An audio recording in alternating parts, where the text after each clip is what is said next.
Hiyo maneno ya Vision 2060 is a con, is deception. And we ask our captains of industry, please don't spoil your names. Musijipake matope. You are running very successful businesses in this country. Don't be part of a scheme to deceive the people of Kenya. Don't join William Ruto in deceiving the people of Kenya. Wakenya watachukia nyinyi. Our church leaders tunaheshimu nyinyi sana.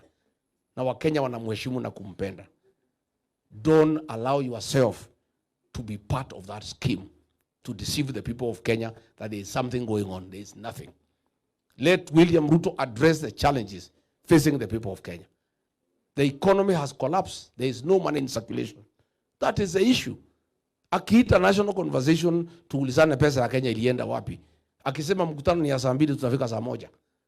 So we want to ask all Kenyans of goodwill, wale watatajwa kwa hiyo maneno ya kudanganya wa Kenya, wasikubalie.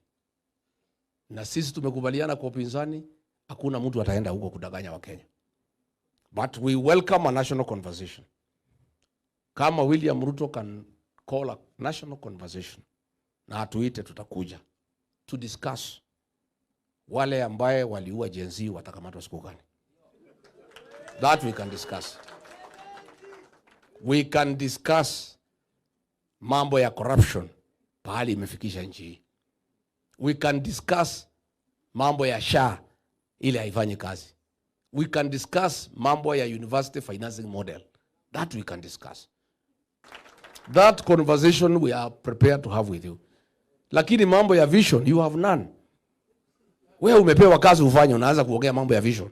Si ufanye ile kazi ulipewa kwanza.